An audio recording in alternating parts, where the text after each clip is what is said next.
त्वमक्षरं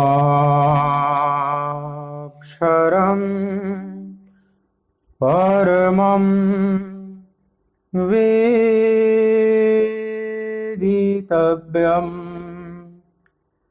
त्वमस्य विश्वस्य परं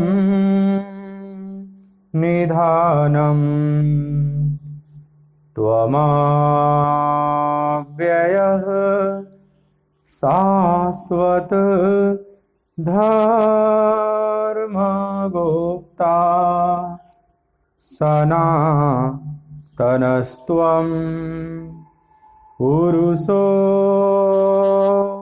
मतो मे वायुर्यमोऽग्निः वरुणः शशाङ्कः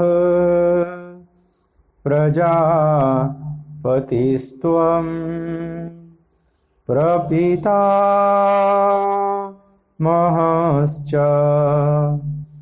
नमो नमस्तेस्तु सहस्रकृत्वः पुनश्च भूयो नमो नमस्ते।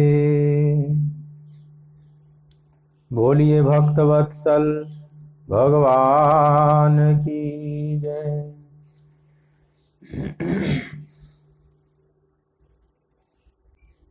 श्री राधे गोपाल भज मन श्री राधे। श्री राधे गोपाल भज मन श्री राधे। श्री राधे जय जय राधे। श्री राधे जय जय राधे। श्री राधे गोपाल भज मन श्री राधे। श्री राधे गोपाल भज मन श्री राधे। श्री राधे जय जय राधे। श्री राधे जय जय राधे। श्री राधे जय जय राधे। श्री राधे जय जय राधे। श्री राधे जय जय राधे। श्री राधे जय जय राधे। श्री राधे गोपाल भज मन श्री राधे। श्री राधे गोपाल भज मन श्री राधे। बोलिए भक्तवत्सल भगवान की जय।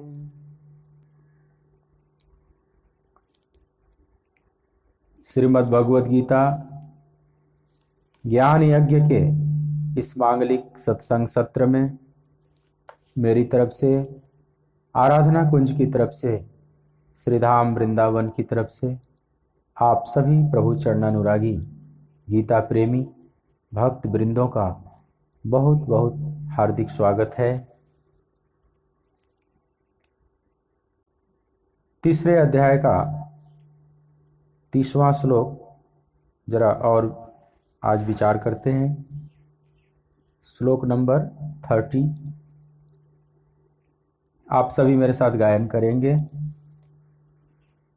मयि सर्वाणि कर्माणि सन्न्यस्याध्यात्मचेतसा निराशीर्निवृत्तिर्भूय निर्ममो भूत्वा युध्यस्व विगतज्वरः मयि सर्वाणि कर्माणि सन्न्यस्याध्यात्मचेतसा निराशीर्निर्ममो भूत्वा युध्यस्व विगतज्वरः। इसलिए हे अर्जुन, तू मुझ अंतर्यामी परमात्मा में लगे हुए चित्त द्वारा संपूर्ण कर्मों को मुझ में अर्पण करके आशा रहित, ममता रहित और संताप रहित होकर युद्ध कर। भगवान कहते हैं तू युद्ध कर। यह युद्ध घोर है, यह तू मत सोच। यह तुम्हारा कर्तव्य कर्म है और अपने कर्तव्य कर्म को अपना धर्म समझकर इसका पालन कर। प्रारंभ में अर्जुन जो युद्ध को घोर कर्म बताए कि मुझे इस भयंकर कर्म में क्यों लगा रहे हैं, तो भगवान कहते हैं युद्ध तो करना पड़ेगा, यह आपका धर्म है। कोई भी कर्म घोर अघोर नहीं होता, उसके पीछे का भाव क्या है, महत्व उस बात का है। अगर भाव शुद्ध है, इस युद्ध के पीछे लोक मंगल का भाव है, पृथ्वी में शांति स्थापित करने का भाव है, तो यह यज्ञ हो जाएगा।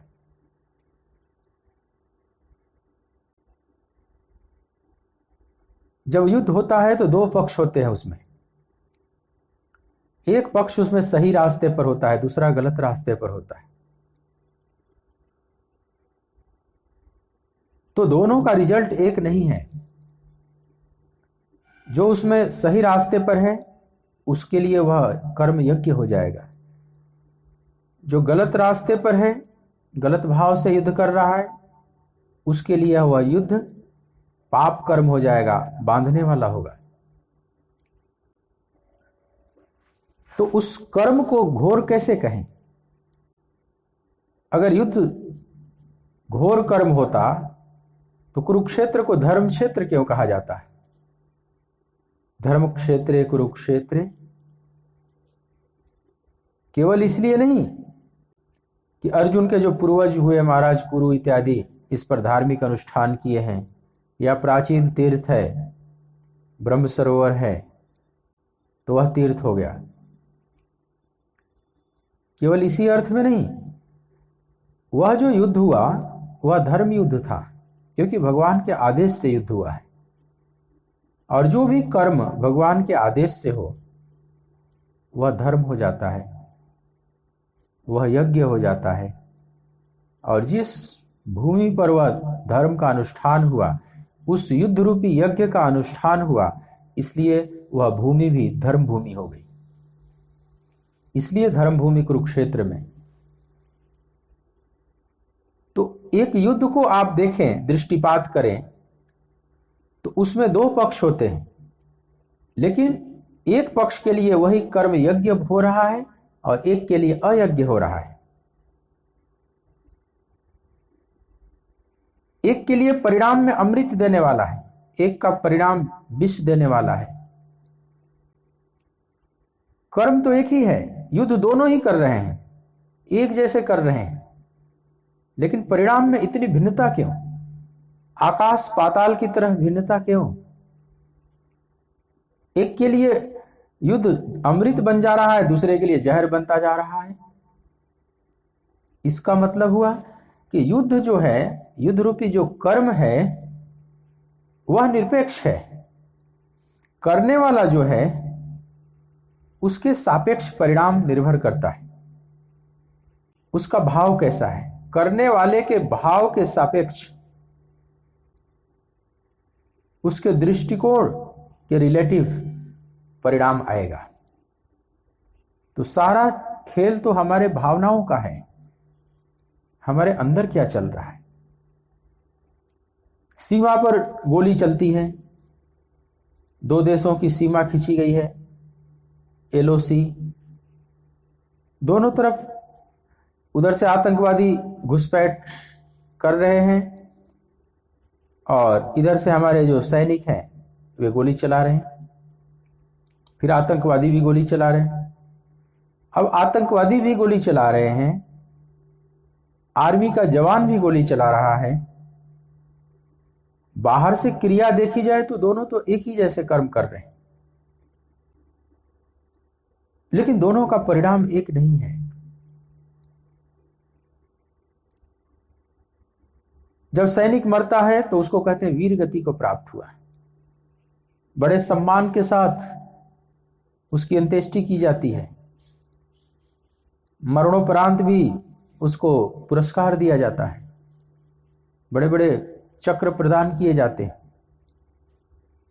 पूरे राष्ट्र की आंखें नम हो जाती हैं, सब भावभीनी श्रद्धांजलि अर्पित करते हैं।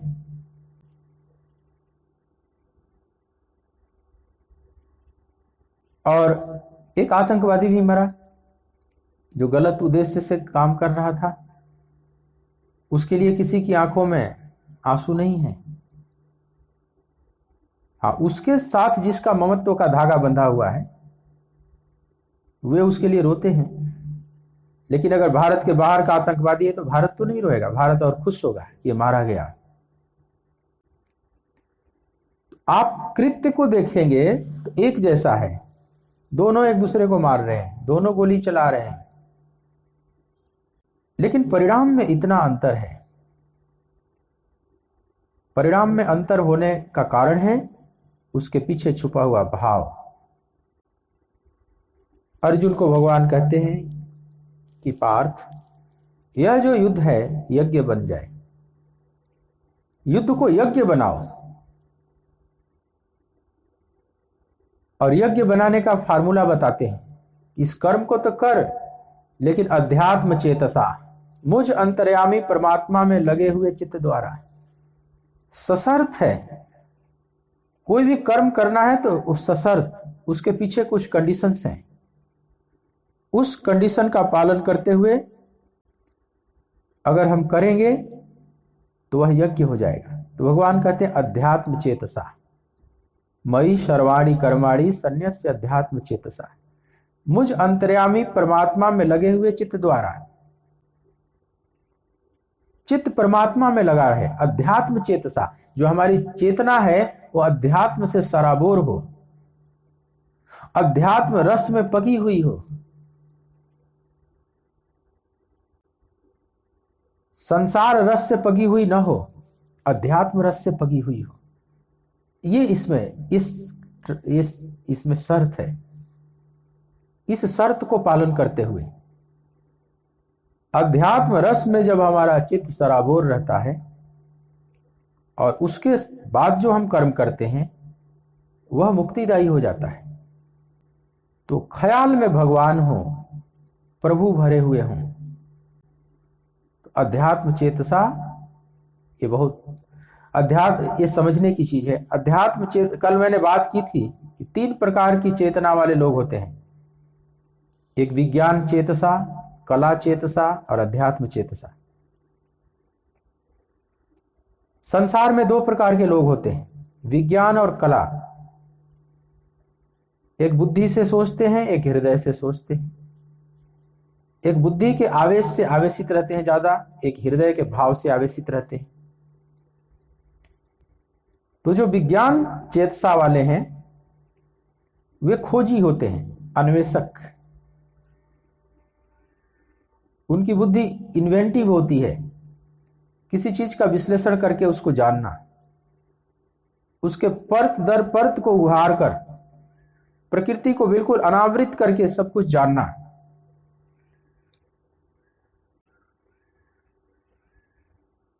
ये जो विज्ञान चेतसा वाले हैं, साइंस कॉन्शसनेस वाले हैं जो, और दूसरे हैं आर्ट कॉन्शसनेस वाले, कला चेतना वाले।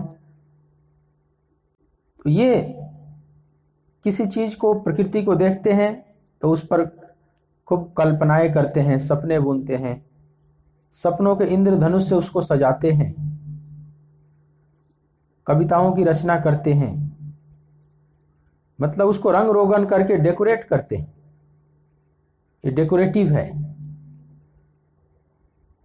उसमें कहीं कोई कमी भी है तो उसको भी ढक देंगे, सजाएंगे, तभी उनके हृदय में भाव उठता है, काव्य का भाव उठेगा।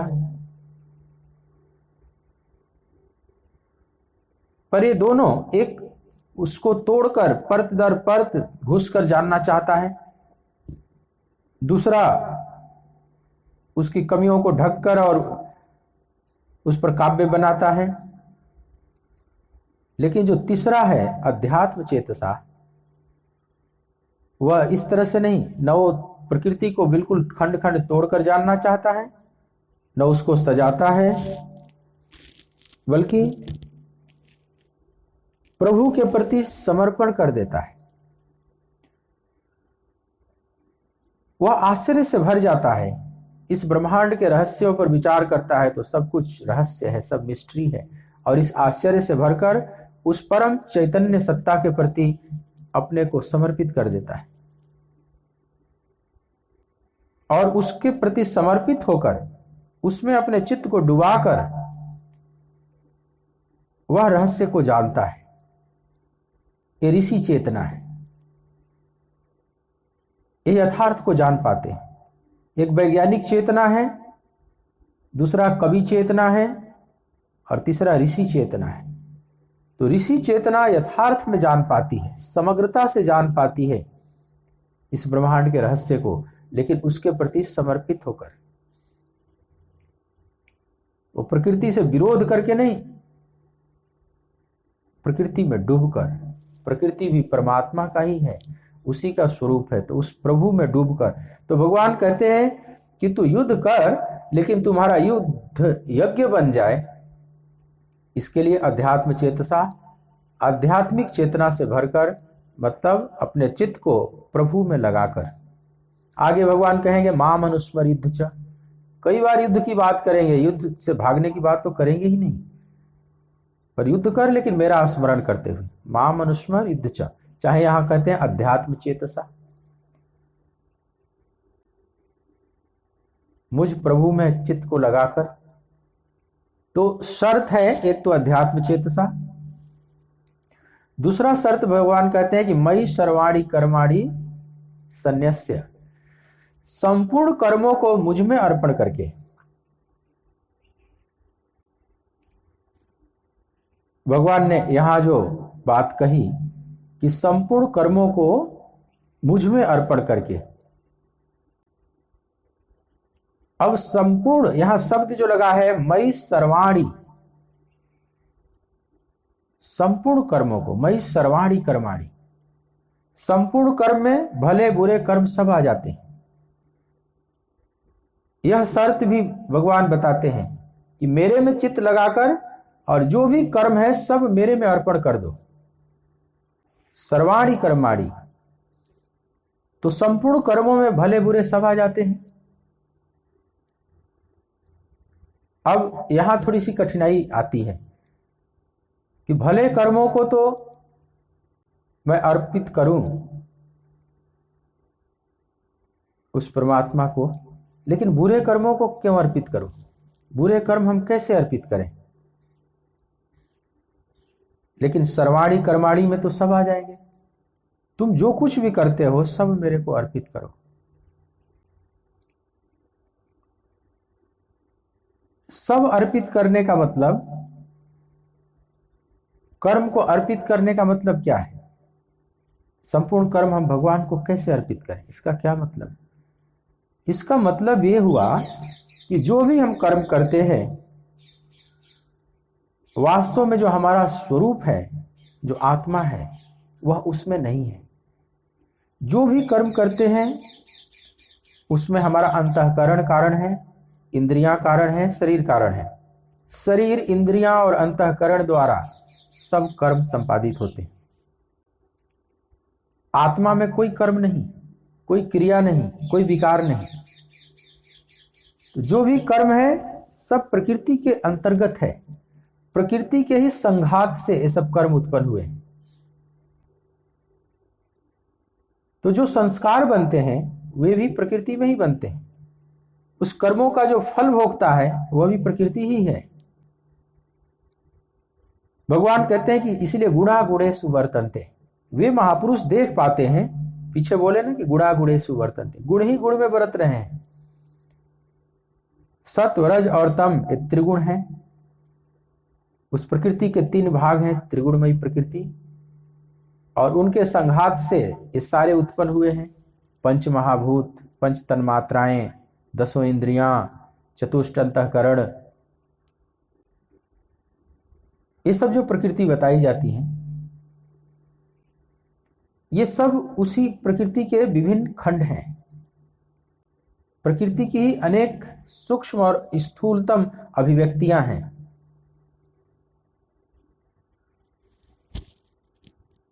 और इन्हीं के संघात से सारे कर्म उत्पन्न हो रहे हैं, इन्हीं के हलन चलन से।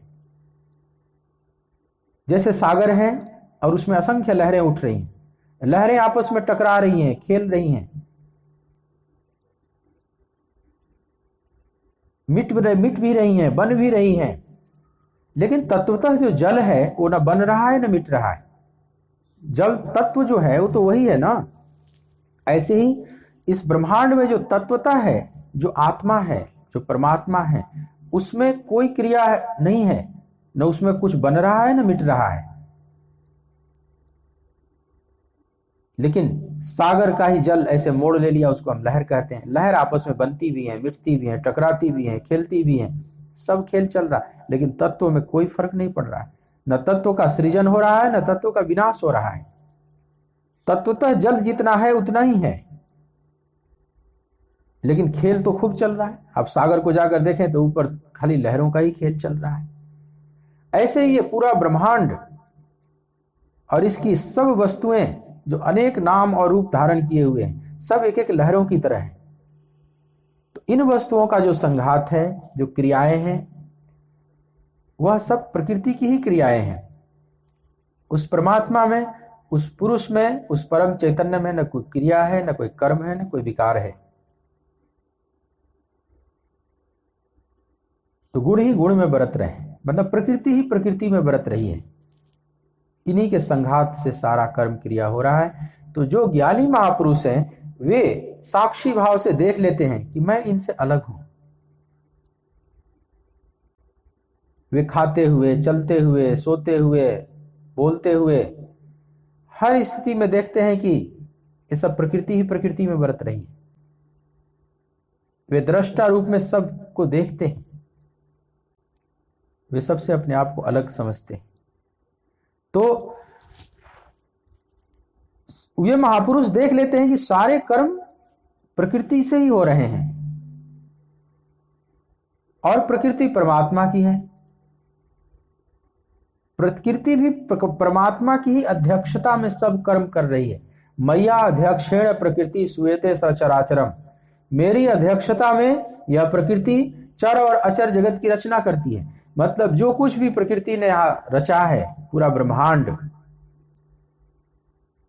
ये रंग बिरंगे जगत, चांद तारे, आकाश, नक्षत्र, पहाड़, नदी, पर्वत, पशु पक्षी, वृक्ष, वन, मनुष्य, सब जो कुछ भी रचना, जहां भी आपकी दृष्टि जा रही है, गो गोचर जहां लगे मन जाई, सो सब माया जाने हो भाई, ये सब माया की रचना है, प्रकृति की रचना है।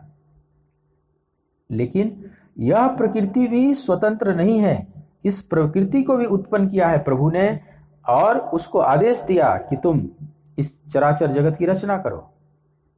लेकिन अध्यक्षता में उसके अध्यक्ष प्रभु ही हैं। मैया अध्यक्षेण प्रकृति, मेरी अध्यक्षता में।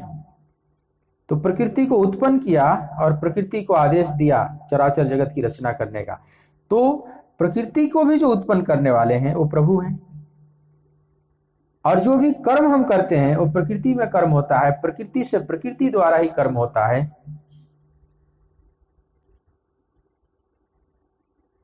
और ये सारे कर्म प्रकृति की है और प्रकृति परमात्मा की है। तो फिर हम इसमें कहां हैं? तो ना हम उस कर्मों के कर्ता हैं, ना हम उसके भोक्ता हैं, हम दोनों ही नहीं हैं। तो जब हम है ही नहीं तो तेरा तुझको अर्पण मई सर्वाणी कर्माणी, भगवान जो कह रहे हैं कि संपूर्ण कर्मों को मुझ में अर्पण कर, मतलब भगवान ये कहना चाहते हैं कि ये सब मेरा है और मुझे अर्पण कर दे।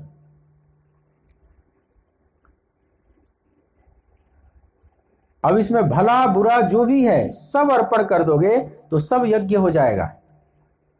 अब अर्जुन युद्ध में अगर मारते भी हैं किसी को तो बाहर से देखने में बुरा कर्म लगेगा, लेकिन अर्जुन भगवान पर समर्पित होकर सब कर रहे हैं कि प्रभु मैं तो केवल निमित्त हूं, तुम जानो, मैं तो यंत्र की तरह कर रहा हूं, भला बुरा मैं नहीं जानता, अब भला बुरा तुम जानो। जैसे कोई यंत्र है, जैसे कोई बंदूक है और उससे गोली निकल रही है, तो इसमें उस बंदूक को दोष नहीं दिया जा सकता। बंदूक जिसके हाथ में है सजा उसको मिलेगी या पुरस्कार भी उसको मिलेगा। पुरस्कृत होगा या सजा का भागी होगा उस बंदूक को चलाने वाला। किसी बंदूक को तो कोई सजा नहीं दी जाती या कोई पुरस्कार नहीं दिया जाता। भगवान कहते हैं तुम ऐसे यंत्र की भांति बन जा, समझ लो मैं करा रहा हूं या मेरी जो रचना है प्रकृति वो सब करा रही है। गुणा गुणे सुवर्तन्ते, गुण ही गुण में बरत रहे और तुम उससे बाहर हो, तुम त्रिगुणातीत हो, गुणातीत हो। तो जो भी हो रहा है अगर हम सब उसमें कर्ता भाव हटा दें, मैं करता हूं ये भाव हटाकर निमित्त मात्र वाला भाव आ जाए कि मैं तो केवल निमित्त हूं, तो फिर वहां बंधन है न मुक्ति है, वो सदा ही मुक्त है, उन कर्मों का उस पर कोई प्रभाव नहीं पड़ता। तो शर्त यह है युद्ध को यज्ञ बनाने का कि सर्वाणी कर्माणि संन्यस्य मयि, मेरे को संपूर्ण कर्मों को समर्पित कर दे, भला हो या बुरा हो कोई भी कर्म। लेकिन हमें लगता है हम बुरे कर्म भगवान को कैसे समर्पित करें। लेकिन समर्पण का मतलब ही होता है कि सर्वस्व, अब तुम जानो प्रभु, तेरे हवाले मेरी गाड़ी, तू जाने तेरा काम जाने। जो समर्पण का मतलब, यह ले अपना शुभ, यह ले अपना अशुभ, शुभाशुभ परित्यागी जो कहा जाता है, वह भक्त कैसा होता है, शुभ और अशुभ दोनों को अर्पित कर देता है, दोनों से ऊपर उठ जाता है। अब शुभ अशुभ का विचार तुम करो प्रभु। रामकृष्ण देव जब मां के चरणों में प्रार्थना करते थे तो मां ये लो अपना शुभ, ये लो अपना अशुभ, मां ये लो अपना धर्म, ये लो अपना अधर्म, मां ये लो अपना पाप, ये लो अपना पुण्य, सब अर्पित करते थे। बहुत सुंदर भाव है। सर्वस्व समर्पण का यही मतलब होता है कि अब भला और बुरा जो भी है मेरे भीतर, दैवी और आसुरी जो भी भाव है, सजातीय अथवा विजातीय जो भी वृत्तियां हैं, पापमयी पुण्यमयी जो भी मेरा स्वभाव है, सब तुझे अर्पण, और तेरा तुझको अर्पण, क्या लागे मेरा। हम गीत तो गाते हैं, आरती में तो गाते हैं आप, लेकिन उसी बात को भगवान यहां कह रहे हैं, तेरा तुझको अर्पण क्या लागे मेरा। यही भगवान कहते हैं कि मयि सर्वाणि कर्माणि संन्यस्य अध्यात्म चेतसा, संपूर्ण कर्मों को मुझे अर्पण कर कि वो सब मेरा है, तुम जैसे उसमें हो ही नहीं। जब ये भाव हो जाता है तो अब कोई भी कर्म शुभ बचता है ना अशुभ बचता है, वो जस्ट केवल कर्म बचता है। इसको कहते हैं पूर्ण समर्पण। यह पूर्ण समर्पण एक बहुत क्रांतिकारी घटना है। अगर बुरे कर्म हमने किया है, हमारी दृष्टि में अगर मान लो बुरा है, तो अब भगवान के सामने खड़े हो जाएं, बोले कि प्रभु ये मैंने किया, लेकिन अब तुम इसको संभालो, मेरा भला बुरा सब संभालो। जैसे भगवान शिव के पिंडी पर आप फूल भी चढ़ाते हैं सुगंधित, आग धतूरे भी चढ़ाते हैं, जहरीले नशीले फूल फल भी चढ़ा देते हैं। इसका मतलब यही हुआ कि हमारे भीतर के जो सुंदर भाव है, सुमन है, वो भी तुझे अर्पित करता। और जो कुमन है, जो नशीले विचार हैं, प्रकृति में सुला देने वाले, परमात्मा से दूर करने वाले जो आसुरी भाव हैं, वह भी हम तुझे अर्पित करते हैं। यही दोनों प्रकार के फल आप शिव के पिंडी पर जो चढ़ाते हैं, दोनों प्रकार के फूल जो चढ़ाते हैं, वस्तुएं अर्पित करते हैं, इसके पीछे का छुपा हुआ भाव यही है। बहुत सुंदर भाव है। वह जो दतूरा भी चढ़ाते हैं और गुलाब का फूल भी चढ़ाते हैं, इसके भीतर का यही सुंदर भाव है, सब का सब समर्पित करता। और जो आप जल छोड़ते हैं उस शिवलिंग के ऊपर, अखंड जल की धारा, उसका भाव है कि प्रभु हमारी चेतना अखंड ऐसे ही तुमसे जुड़ी रहे। ये अध्यात्म चेतसा है, जिसकी बात भगवान कहते हैं मई सर्वाणी कर्माणी, मतलब हमने सब चढ़ा दिया तेरे को, भला बुरा सब कर्म अब तुम जानो। और अध्यात्म चेतसा मतलब अखंड तेरे से चित्त जुड़ा रहे। इस तरह से पूजा करनी है, मतलब ऐसा भाव भगवान में हमारा बना रहे। अब हमने जो अपराध किया है, हमारी दृष्टि में जो बुरे कर्म हुए हैं, अब उसको भी लेकर संकोच न करें। अब तुम संभालो। अज्ञान में, भोलेपन में मैंने जो किया है, अब तुम संभालो। उसमें शर्माए नहीं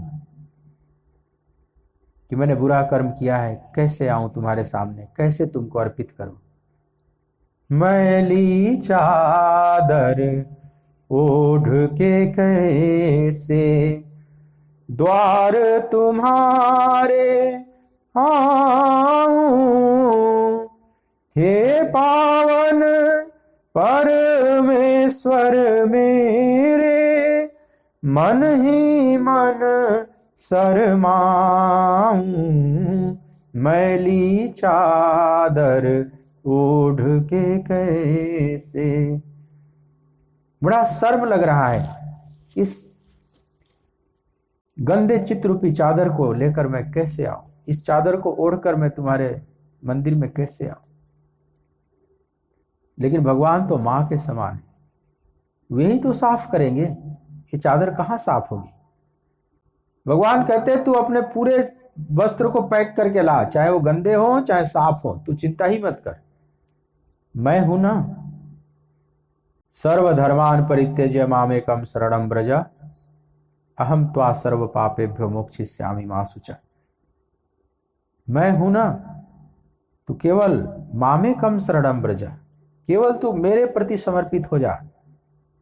तुम्हारे गंदे तुम्हारे साफ चादर सब मैं देख लूंगा आगे।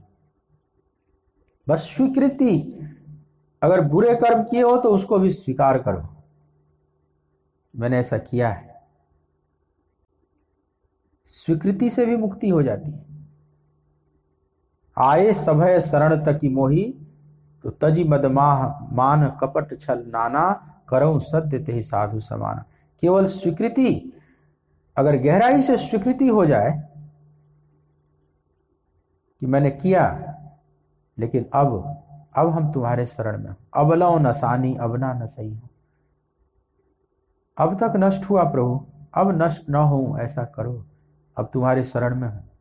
अब की बेर प्रभु मोहि उबारो, नहीं प्रण जात टरो, हमारे प्रभु अवगुण चित्त न धरो। अब मेरे गुण अवगुणों को न देखो, बस तुम्हारी शरण में हूं और मुझे स्वीकार कर लो, समग्रता में स्वीकार कर लो, मेरे गुण अवगुण सहित स्वीकार कर लो।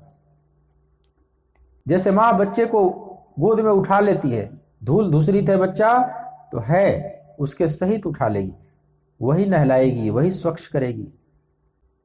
तो भगवान अर्जुन को कहते हैं कि संपूर्ण कर्मों को मुझ में अर्पण करके जो भी तुम्हारे भीतर है सब स्वीकार करो, सब मेरे पर छोड़ दो। एक राजा अपने राज्य के जेल में कैदियों को देखने आया है, कैदियों से मिलने आया है। बहुत से कैदी सब लाइन में खड़े थे और राजा पूछ रहा था सबसे कि तुमने अपराध किया, आप लोगों ने अपराध कोई किया है या वैसे ही आपको जेल में डाल दिया गया है, आप निरपराधी हैं। अपनी सच्चाई दीजिए, ईमानदारी से बात बताइए, तो फिर निर्णय लिया जाएगा। अगर आपने कोई अपराध नहीं किया है तो आप लोगों में से जो अपराध नहीं किए उनको मुक्त कर दिया जाएगा। एक एक कैदी से पूछता था कि तुमने अपराध किया? वो कहता था कि नहीं, हमने कोई अपराध नहीं किया, हमें फंसाया गया है, गलती से हमें जेल में डाल दिया गया है, महाराज मुझे क्षमा करो, माफ करो, मुझे बाहर किया जाए। दूसरे कैदी से पूछे, वो भी कहे कि मैंने कोई अपराध नहीं किया है, नाहक मुझे फंसा दिया गया है। सारे बोलते गए। उसमें से एक कैदी ऐसा था जिससे राजा ने पूछा कि तुमने अपराध किया? उसने स्वीकार किया कि मैंने अपराध किया, मैंने पाप किया है, महाराज मुझे जो सजा मिल रही है वो गलत नहीं है, मैं इसी के अधिकारी हूं, मुझे ठीक ही जेल में डाला गया है, मैं बड़ा पापी हूं, बहुत बेकार हूं। उसने पूरी तरह से स्वीकार किया अपने अपराध को, और बाकियों ने अपने अपराधों को छुपाया। तो राजा ने कहा कि भाई एक ही अपराधी है इसमें, बाकी तो सब निरपराध हैं। ये जितने दिख रहे हैं तो बड़े सज्जन लोग हैं, और इसकी वजह से ये न बिगड़ जाए, ये बाकी यहां सज्जन हैं, यही एक दुर्जन है ना इस जेल में, तो इस दुर्जन की वजह से सज्जन लोग न बिगड़ जाएं, इसलिए इसको मुक्त किया जाए। और जिसने अपने अपराध को स्वीकार किया उसको हुआ कि इसको जेल से बाहर निकालो, नहीं तो बाकियों को भी बिगाड़ देगा ये। और वो मुक्त हो गया और ये सब जेल में बंधे हुए। वे अपनी स्वीकृति से जेल से मुक्त हो गया। राजा उस पर प्रसन्न हुआ अंदर से कि देखो अपने अपराध को स्वीकार किया, इसने जो भी किया अपने स्वीकार किया, और इतना ही से राजा प्रसन्न हो गया। भगवान के सामने भी हम इस तरह से जब स्वीकार करते हैं, अपनी गलतियों को स्वीकार करते हैं, तो प्रभु इतने करुणावान हैं कि सब माफ कर देते हैं। नहीं तो हमारे कर्मों को देख देख हिसाब किताब करें तो हम कभी पार न होंगे।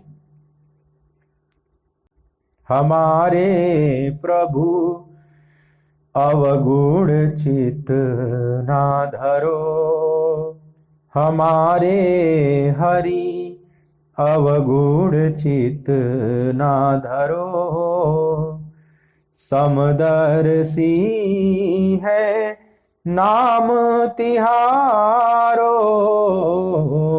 समदर्शी है नाम तिहारो, चाहो तो पार करो, अवगुण चित ना धरो, हमारे प्रभु अवगुण चित ना धरो। भक्त जब समर्पित कर देता है भगवान को तो फिर प्रार्थना करता है मेरे अवगुणों को न देखो। और भगवान भी यही चाहते हैं कि तुम सर्वस्व का समर्पण कर दो, तुम अपने गुण अवगुणों की भी चिंता न करो, बाकी मैं संभाल लूंगा। अहम त्वा सर्व पापे भ्यो मोक्षयिष्यामि मा शुचः, मैं तुझे संपूर्ण पापों से मुक्त कर दूंगा, तू शोक मत कर, केवल मामेकम शरणम, मेरी शरण में आ जाए। इस शरणागति बहुत बड़ी घटना है, समझ ले सबसे क्रांतिकारी घटना है आध्यात्मिक पथ की। पूर्ण शरणागति भी एक तरह से प्रयास से नहीं हो पाता। हम प्रयास तो करते हैं कि हम समर्पण कर दें प्रभु के प्रति अपने आप को, लेकिन कुछ चीजें तो इसमें प्रयास से होगी, कुछ हद तक हम प्रयास कर सकते हैं समर्पण करने का, लेकिन पूर्ण प्रयास, पूर्ण समर्पण की जो घटना है वो भगवान की तरफ से ही घटती है, ऐसा लगता है। इसलिए समर्पण कोई एक्ट नहीं, ये हैपनिंग है। समर्पण कोई क्रिया नहीं है, समर्पण एक घटना है जो घटती है। ईमानदारी से जो अपने साधना में लगे रहते हैं, प्रभु के प्रति ख्याल से भरकर, प्रभु को चित्त में धारण करके उसके रस में पगे हुए होकर और सब कर्म उस पर समर्पित करते चले जाते हैं और अपने पिछले कर्मों को स्वीकार करते चले जाते हैं ईमानदारी से, प्रभु के सामने खुली किताब की तरह जो हो जाते हैं, तो पूर्ण समर्पण की घटना जीवन में घटती है। यह प्रयास से नहीं हो सकता। यह गुण साधन ते नहीं होई, तुम्हारी ही कृपा पाओ कोई कोई। जीवन की जो महत्वपूर्ण घटनाएं हैं, जो सर्वोच्च घटनाएं हैं, वो साधना से नहीं पाई जा सकती, क्योंकि हम समर्पण करेंगे भी कैसे? जिस मन से हम समर्पण करेंगे, जिस बुद्धि से समर्पण करेंगे, वो भी तो प्रकृति का हिस्सा है। वह बुद्धि खुद ही चंचल है। वह बुद्धि ठीक ठीक एक निर्णय पर खुद ही नहीं पहुंचती, कंपित रहती है। आज समर्पण की है, कल फिर न भी करे। आज श्रद्धा से भरी हुई है, कल अश्रद्धा भी आ सकता है। तो जीव पूर्ण रूप से समर्पण कैसे कर सकता है? भगवान ही करा लेते हैं, लेकिन जो प्रभु के भाव से भरकर जीवन के सर्वस्व कर्म को संपादित करते हैं, उनका कर्म यज्ञ बनता चला जाता है और यही एक दिन पूर्ण समर्पण कराता है। नहीं तो हम वाणी से कह देते हैं, लेकिन फिर भी कहीं ना कहीं हमारी बुद्धि पूर्ण समर्पण नहीं कर पाती। एक राजा रथ लेकर जा रहा था, अपने राज्य में भ्रमण कर रहा था। एक रास्ते से गुजर रहा था,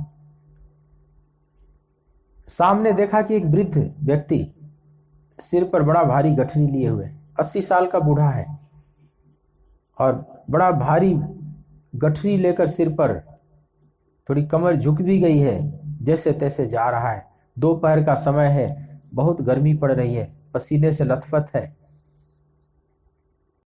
राजा का रथ और करीब आया तो रथ रोक दिया और अपने सेवक को बोला कि जाओ उस वृद्ध पुरुष को बुला कर लाओ और रथ पर बैठा दो। राजा का सेवक गया, बोला कि रुको, पीछे देखो, राजा का रथ खड़ा है और राजा बुला रहे हैं, आइए रथ पर बैठिए। पहले तो उसको विश्वास नहीं हुआ कि मुझ जैसे दरिद्र को राजा बुलाएंगे और वो भी अपने रथ पर बैठने के लिए। एकदम बात विश्वास से बाहर जा रही थी। उसने कहा कि क्या मजाक कर रहे हैं आप मेरे से? मैं ही मिला हूं मजाक करने के लिए। राजा के सेवक ने बोला, मैं मजाक नहीं कर रहा हूं, जरा पीछे मुड़कर देखो, राजा बैठे हुए हैं। राजा की तरफ देखा तो राजा ने भी इशारा किया कि चले आओ आओ। अब तो आदेश था, आना ही पड़ेगा। डरते डरते आया, सिर पर गठरी लिए हुए। राजा ने कहा कि रथ पर चढ़ जाओ। अब चूंकि आदेश था, उसको चढ़ना ही पड़ा। उसको विश्वास नहीं हो रहा कि राजा मेरे को रथ पर बैठा रहे, लेकिन चढ़ गया, बैठ गया, रथ आगे बढ़ गया। कुछ देर के बाद राजा की दृष्टि पड़ी उस व्यक्ति पर तो देखा कि अभी भी पसीने पसीने हो रहा है, क्योंकि जो गठरी है अभी भी सिर पर लिए हुए। राजा को लगा कि बड़ा रिलैक्स फील कर रहा होगा, लेकिन अभी भी बहुत श्रमित दिखाई पड़ रहा है, क्योंकि बोझ अपने सिर पर ही लिए हुए हैं। राजा ने कहा कि अरे ये क्या किए हुए हो, सिर पर क्यों बोझ लिए हुए हो, गठरी को रख दो रथ के ऊपर। बोला कि महाराज, आपने इतनी बड़ी कृपा की मेरे ऊपर, मुझे रथ पर बैठाया, इतनी बड़ी कृपा, ये बहुत बड़ी कृपा है। ऊपर से मैं अपने गठरी का भी बोझ रख दूं इस रथ पर, स्वयं अपना बोझ तो मैं रख ही दिया हूं, ऊपर से अपनी गठरी का भी रथ नहीं, इतना अन्याय मैं नहीं कर सकता। बहुत भोला भाला ग्रामीण था। राजा मुस्कुराने लगा कि देखो कितना नासमझ है, वो चाहे सिर पर गठरी लेकर रथ पर बैठे, चाहे गठरी को रथ पर अलग से रख दे, बोझ तो उतना ही पड़ रहा है ना रथ पर। राजा को भी एक बात समझ में आई कि हम लोगों का जीवन भी ऐसा ही है। एक तरह से प्रभु पर समर्पित भी कर देते हैं, तेरे हवाले मेरी गाड़ी तू जाने, तेरा काम जाने, कह भी देते हैं, लेकिन अंदर से विश्लेषण करेंगे तो ऐसा लगेगा कि हम पूर्ण समर्पण नहीं किए। जीवन का जो महत्वपूर्ण निर्णय है हमारी बुद्धि खुद ही कर रही है, उस प्रभु के ऊपर पूरी तरह से नहीं छोड़े। तो समर्पण एक बहुत क्रांतिकारी घटना है। जब भगवान यहां कहते हैं कि संपूर्ण कर्मों को मुझ में अर्पण कर दो और मेरे में पूरी तरह से चित्त को लगा दो, निश्चित ही इन शर्तों को जो पूरा कर लेते हैं उनका कोई भी कर्म करेंगे सब यज्ञ हो जाएगा, सब युद्ध रूपी कर्म भी यज्ञ हो जाएगा, क्योंकि अब वो कर्ता खुद है ही नहीं, वो केवल निमित्त है, करने कराने वाले प्रभु हैं। इन दो शर्तों को भगवान ने बताया कि अध्यात्म चेतसा और संपूर्ण कर्मों को मेरे में अर्पण करके, फिर कुछ और शर्त बताए कि निराशीर निर्ममो भूत्वा युद्धस्व विगता ज्वर, मैंने आशा रहित, ममता रहित और संताप रहित होकर युद्ध कर। थोड़े से और शर्त लगा दिया भगवान ने। 3 शर्त और बताया, आशा रहित, ममता रहित और संताप रहित। आशा और ममता रहित होना है, इस शर्त को भी पूरा करना है यज्ञ बनाने के लिए। किसी भी कर्म को आशा और ममता, ये दोनों थोड़ी विपरीत चीजें हैं। आशा उस चीज के प्रति होती है जो हमें अभी प्राप्त नहीं है, हम प्राप्त करना चाहते हैं, उसके लिए आशा लगी रहती है, मन में एक आस लगी रहती है। हम किसी वस्तु से सुख पाना चाहते हैं, किसी व्यक्ति से सुख पाना चाहते हैं, तो हम उस व्यक्ति वस्तु के प्रति आशा से भरे रहते हैं, वो हमें मिल जाए। और ममता उस वस्तु के प्रति होती है, उस व्यक्ति के प्रति होती है जो हमारे पास है, जो ऑलरेडी हमारे पास है, उसके प्रति ममत्व का भाव उठता है ना। उसके प्रति एक भय रहता है कि हमारे हाथ से छूट न जाए, ये निकल न जाए। तो ममत्व हमेशा होता है उसके प्रति जो हमारे पास है, आशा उसके प्रति होती है जो हमारे पास नहीं है, हम उसको पाना चाहते हैं। भगवान कहते हैं दोनों से रहित हो जाए, जो नहीं है उसके प्रति भी आशा से मत भरो, उसके प्रति भी कामना से मत भरो, और जो है वो हमारे हाथ से खिसक जाएगी, इसको लेकर भी भयभीत मत रहो। आशा हमेशा भविष्य की ओर खींचती है, वह अभी हमारे पास है नहीं, हम उसको पाना चाहते हैं। जब आशा से मन भरेगा तो चिंतन भविष्य में चला जाएगा, भविष्य के सपने बुनेगा, कल्पनाओं में चला जाएगा। और ममता उन वस्तुओं के प्रति होती है जो हमारे पास है, भूतकाल जो हमने पास्ट में ग्रहण कर रखा है, संग्रहित कर रखा है, उसके प्रति चिंतन को खींचती है। आशा भविष्य में हमें खींचती है और ममता भूतकाल में खींचती है, भूत और भविष्य में, वर्तमान में ठहरने नहीं देती।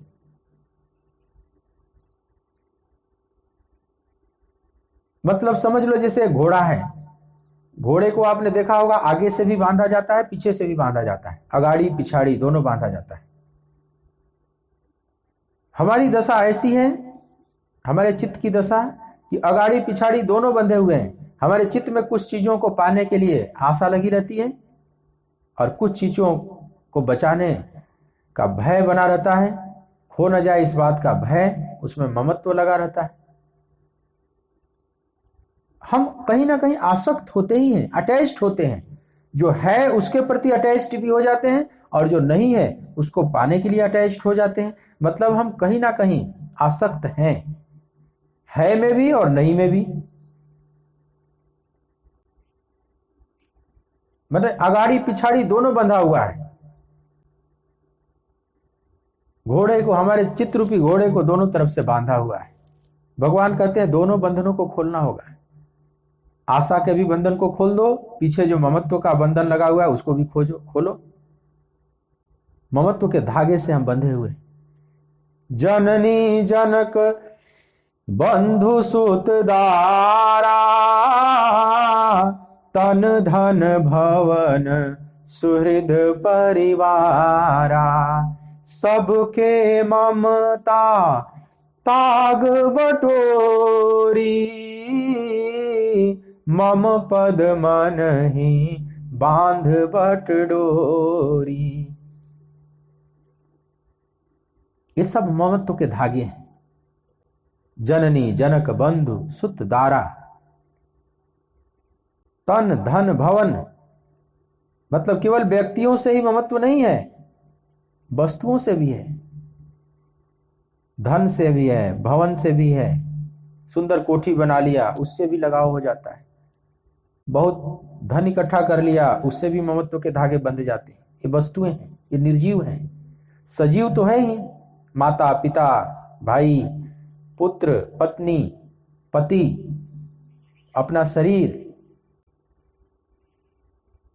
अपने कुटुंब सुहृद परिवारा, और उसके साथ धन भी है, भवन भी है, जो भी हमारे पास ऐश्वर्य है, पद है, प्रतिष्ठा है, सबसे ममत्व के धागे बंधे रहते हैं। भगवान कहते हैं निर्ममः, उसमें ममता रहित हो जाए। ममता रहित होने का मतलब उसमें जो ऊर्जा व्यय हो रही है, ममत्व में जो ऊर्जा व्यय हो रही है, उस ऊर्जा को इकट्ठी करो। उन ऊर्जा के धागों को इकट्ठी करके बटकर एक रस्सी बनाओ और उस सारे ऊर्जा के फ्लो को मेरे चरणों की तरफ कर दो। मम पद मन ही बांध बट डोरी। जब ममत्व को सिमट कर हम परमात्मा की तरफ मोड़ देते हैं, उसी को प्रेम कहा जाता है। जब संसार की तरफ ऊर्जा प्रवाहित होती है, उसको ममत्व कहते हैं। जब वही ऊर्जा प्रभु की तरफ प्रवाहित होती है, तो उसको हम प्रेम कहते हैं। बस इतना ही अंतर, दोनों के डायरेक्शन में अंतर है।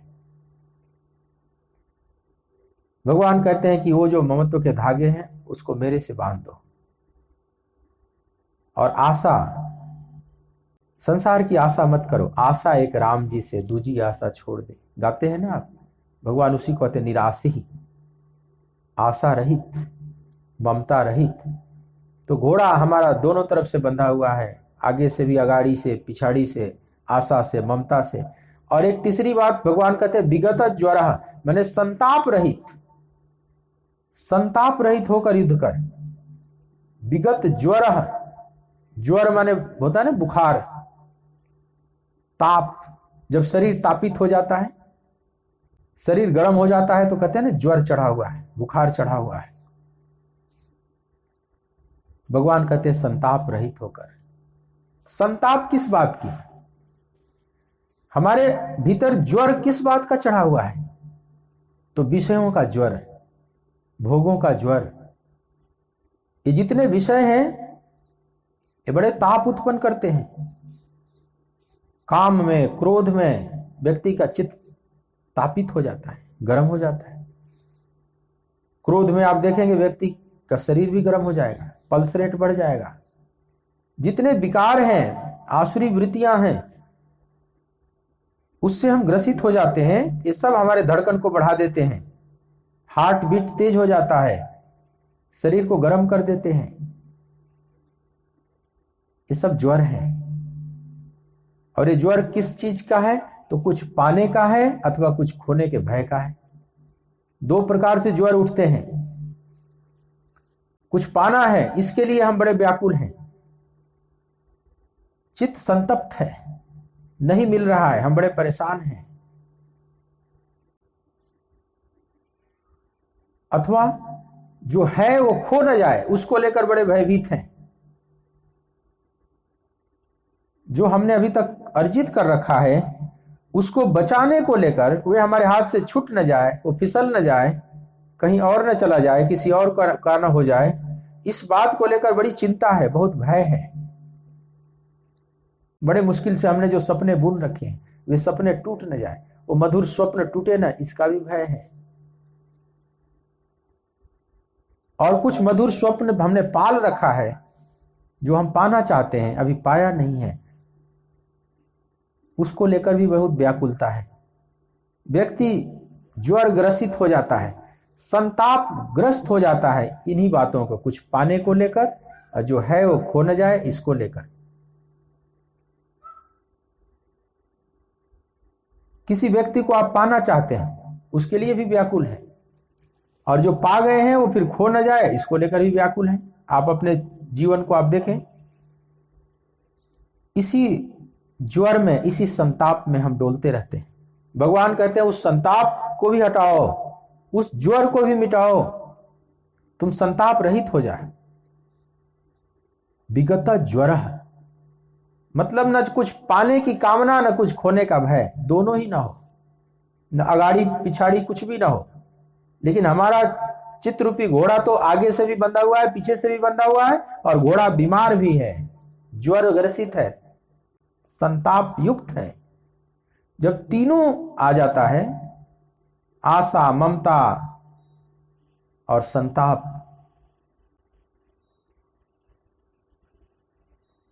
काम, क्रोध, लोभ जिसको कहते हैं, सब है, तो यह बड़ा भारी बीमार कर देता है हमें। मतलब हमारा घोड़ा आगे पीछे से बंधा भी है और बीमार भी है। बताओ क्या यात्रा करे, क्या मुक्त होगा?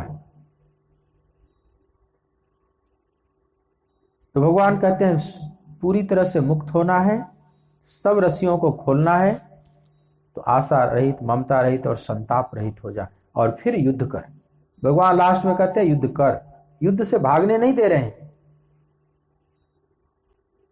युद्ध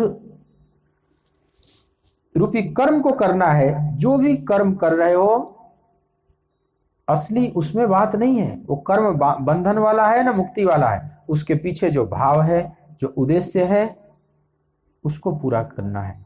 तो हमारी जो जीवन ऊर्जा है, कहीं आशा, ममता, संताप में जो व्यय हो रही है, उन सबको मुक्त करो। जब वहां से ऊर्जा रिलीज होती है, मुक्त होती है, तो वह ऊर्जा ओवरफ्लो होने लगती है परमात्मा की तरफ, वह आनंद उत्सव बन जाती है। हमारा आनंद उत्सव क्यों नहीं उठ पा रहा है? हमारे जीवन में बसंत ऋतु क्यों नहीं आ रही है? इसी आशा, ममता, संताप के कारण।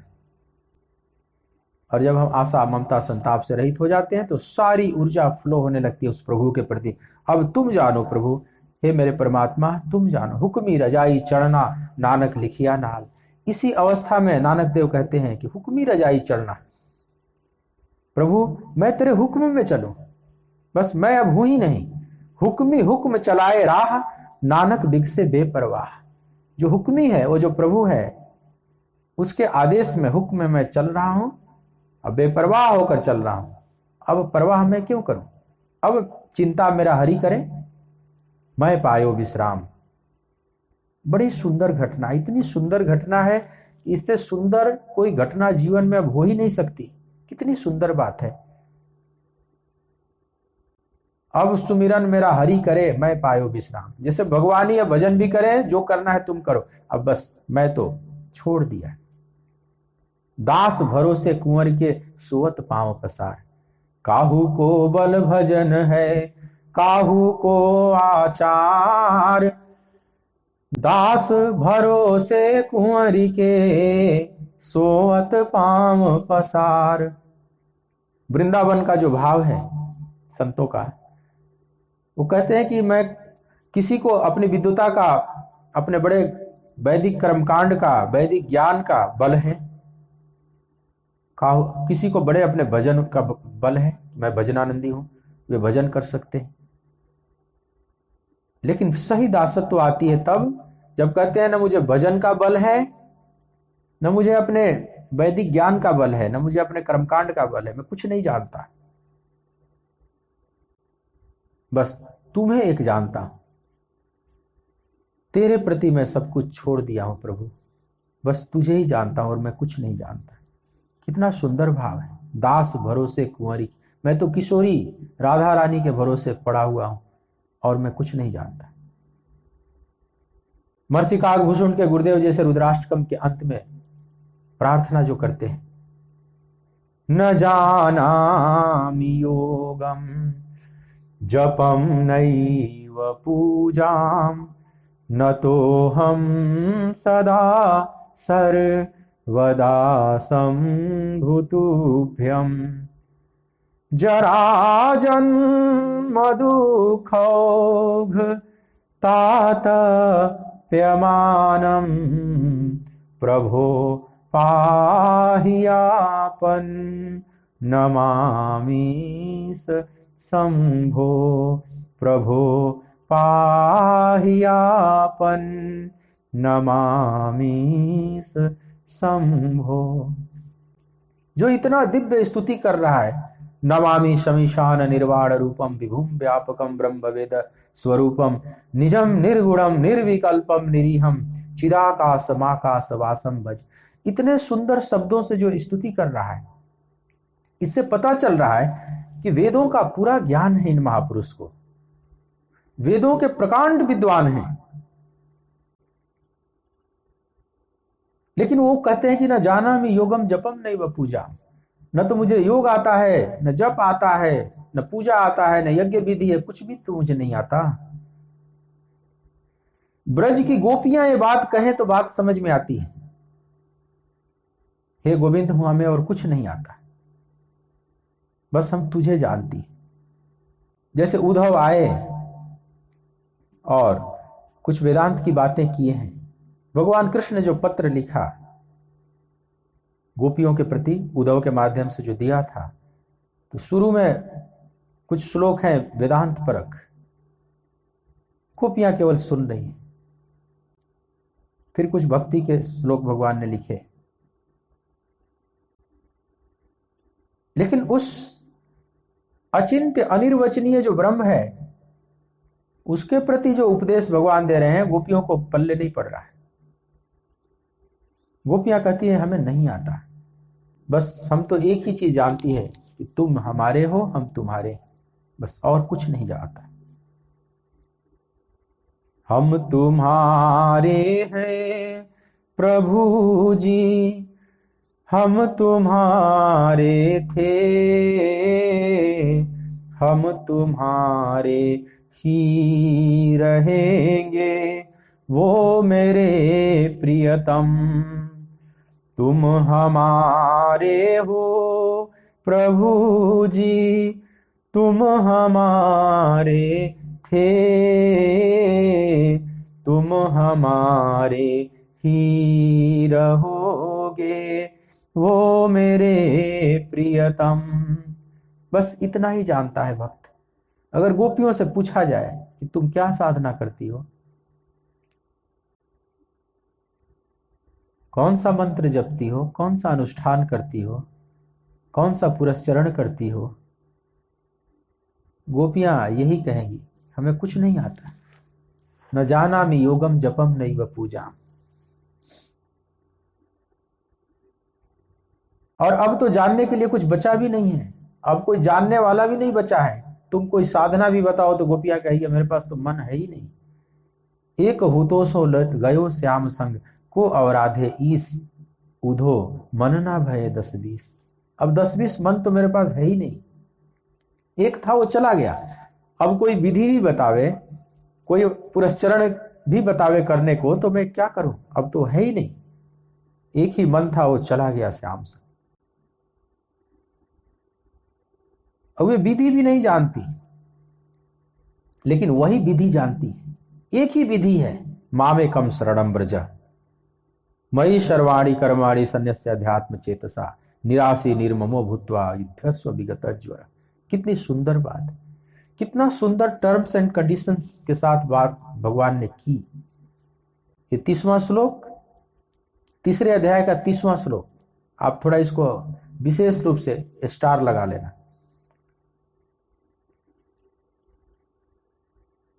अगर ये श्लोक ही उतर जाए जीवन में तो सब उतर गया है। उसी को भगवान विभिन्न प्रकार से कहने का प्रयास कर रहे हैं। पूरी गीता में इन्हीं सब बातों की गुंज है, जगह जगह कहने के अलग अलग ढंग, अलग अलग तरह से इशारे, अलग अलग उपमाएं, दृष्टांत, भाव शैली से भगवान अर्जुन को समझाने का प्रयास कर रहे हैं।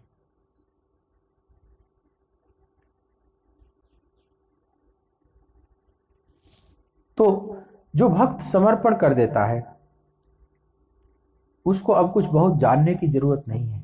उसमें इतनी विनम्रता आ जाती है, वो जानता है कि जान जानकर भी क्या जानूंगा, ये अनंत रहस्य है, वो अनिर्वचनीय है, उसको मैं कितना बुद्धि से जान सकता हूं। सारे शास्त्रों को भी पढ़ गया, पूरे वेदों को भी याद कर गया, तो भी क्या सब जान लिया?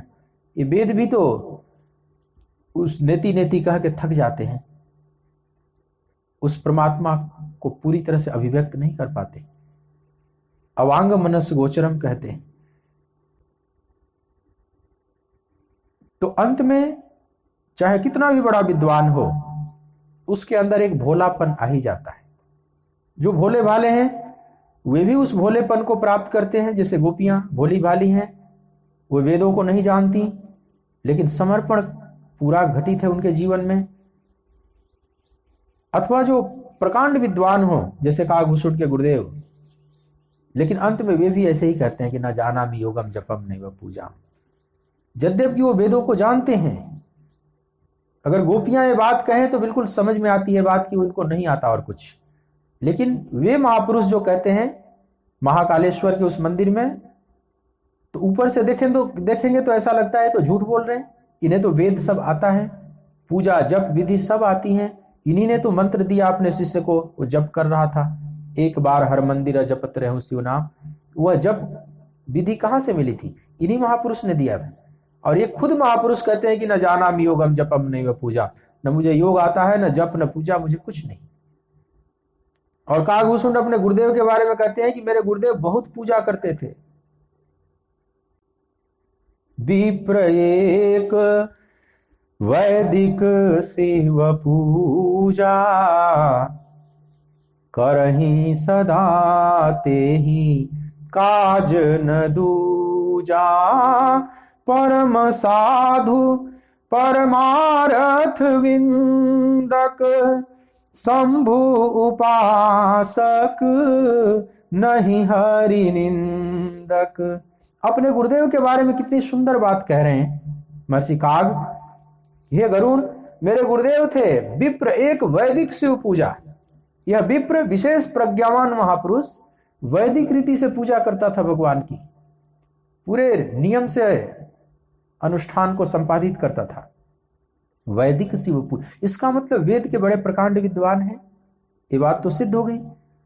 लेकिन खुद महापुरुष अपनी बात क्या कह रहा है? ये तो काकभूषण अपने गुरुदेव के बारे में कह रहे हैं, लेकिन इनके गुरुदेव भगवान महाकालेश्वर के सामने क्या कह रहे हैं? वो तो कहते हैं कि नहीं, न जानामि योगम जपम नैव पूजाम, न तो हम सदा सर्वदा संभुतुभ्यम। जराजन्म दुःखौघ तातप्यमानम, प्रभो पाहियापन नमामीस शंभो।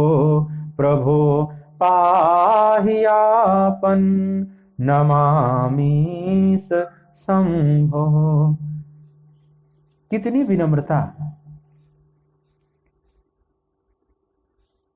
मुझे कुछ नहीं आता, एक ही चीज आता है, न तो हम सदा सर्वदा संभुतुभ्यम। हे शंभु, बस मुझे एक ही चीज आती है, न तो हम। मैं आपको नमन करता हूं, मेरा सिर झुक गया है आपके चरणों में प्रभु, सदा के लिए झुक गया है। सदा सर्वदा मतलब हर समय और हर जगह। अब भूत भविष्य वर्तमान की बात ही नहीं, सारा समय झड़ गया है उस महाकालेश्वर के चरणों में, काल से ऊपर उठ गया, समय की बात ही नहीं। सदा तुम्हारे चरणों में मेरा सिर झुका हुआ है, और सर्वदा हर जगह। अब वो चाहे मंदिर हो, चाहे मैखाना हो, चाहे कुछ भी हो, एकांत हो कि भीड़ हो, जहां भी तुम्हारा ही जलवा दिखाई पड़ता, सर्वत्र उस प्रभु का दर्शन करते हुए करहि सदा तेहि काज न दूजा। सदा उस प्रभु की पूजा करता था और कोई काम ही नहीं, मतलब सदा उस प्रभु से अध्यात्म चेतसा, जिसकी बात यहां भगवान कहते हैं, मतलब उस अंतर्यामी परमात्मा में लगे हुए चित्त द्वारा सदा पूजा का मतलब इसी को अध्यात्म चेतसा जो भगवान कहते हैं, उसको आप कह सकते हैं करहि सदा तेहि काज न दूजा। सदा पूजा कर रहे हैं, अखंड। अखंड पूजा का ही मतलब है कि हमेशा उसके ख्याल में हमारा चित्त पगा रहे, सराबोर रहे, तो जो भी हम करेंगे वो सब यज्ञ हो जाएगा। अर्जुन जो अपने कर्म को घोर बताए कि तस्मा, फिर क्यों मुझे इस भयंकर युद्ध रूपी कर्म में आप लगा रहे हैं, तस्मात् किम कर्मणि घोरे माम, इस घोर युद्ध रूपी कर्म में मुझे नियोजित कर रहे हैं।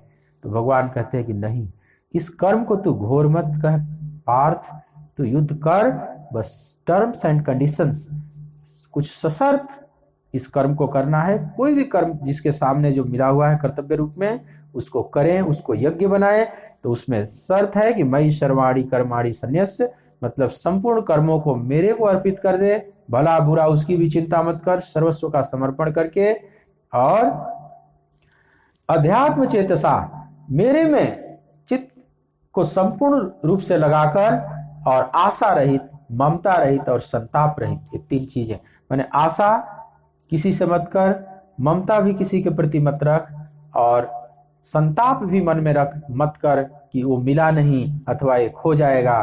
पाने और खोने दोनों के ताप से रहित होकर तू युद्ध कर। जो भी कर्म करोगे सब यज्ञ हो जाएगा, सब मंगलकारी हो जाएगा, मोक्षदायी हो जाएगा। शेष चर्चा कल के प्रसंग में। आइए 2 मिनट कीर्तन करते हैं। ओम नमः शिवाय, ओम नमः शिवाय, हर हर भोले नमः शिवाय।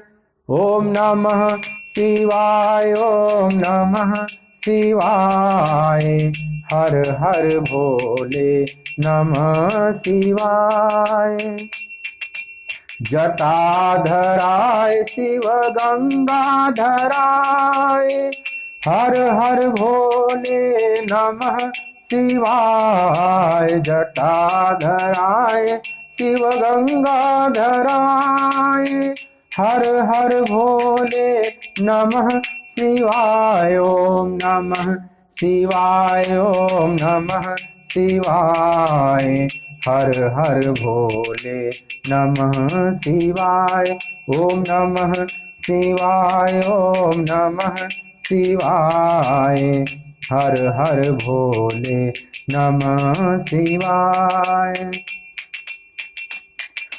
विश्वेश्वराय शिव विश्वेश्वराय, हर हर भोले नमः शिवाय। जगदीश्वराय शिव जगदीश्वराय, हर हर भोले नमः शिवाय। ओम नमः शिवाय, ओम नमः शिवाय, हर हर भोले नमः शिवाय।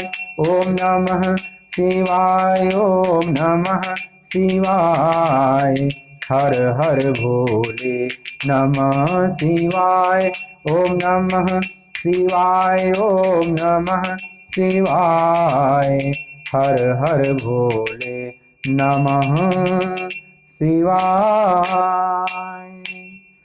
बोलिए भक्त वत्सल भगवान की जय, सच्चिदानंद भगवान की जय। ओम नमः पार्वती पतये, हर हर महादेव।